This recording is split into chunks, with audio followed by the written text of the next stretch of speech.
कुसुमाग्रज उद्यानावर नाशिक मनपानं कारवाई केली आहे। मलनिर्सारण प्रकल्पासाठी उद्यानावर हातोडा टाकलेला आहे।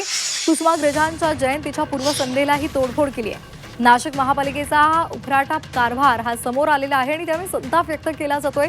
एकीकडे राज्यभर कविश्रेष्ठ कुसुमाग्रजांच्या सन्मानासाठी मराठी भाषा गौरव दिन साजरा केला जात असतानाच दुसरीकडे मात्र कुसुमाग्रजांच्या जन्मगावीच त्यांच्या नावानं उभारण्यात आलेल्या काव्य उद्यानाची तोडफोड केली जात असल्याचं धक्कादायक वास्तव हे समोर आले।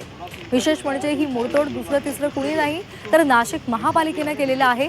कविश्रेष्ठ कुसुमाग्रज यांचा जन्मदिवस राज्यभरात मोठ्या उत्साहात साजरा केला जात असताना अशा पद्धतीनं नाशिकच्या महापालिकेने केलेली कारवाई ही निश्चितच खेदजनक आहे।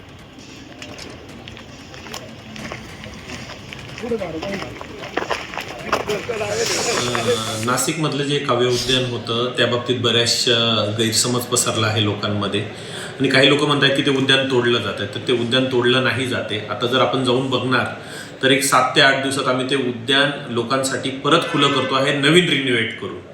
पूर्ण उद्यानाचं रिन्युएशनचं काम एक 7 ते 8 दिवसात संपण्यावर आहे।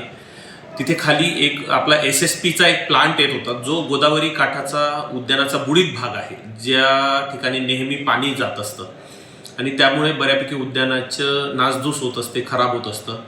तिथलं लॉन बऱ्यापैकी आम्हाला मेंटेन करावं लागतं पाण्याच्या पुराच्या याच्यामुळे। तर ती जागा जी आहे ती फक्त खालची जागा ही SPS ला दिलेली आहे। ती जागा 20% ते 30% पेक्षा जास्त नाही आहे।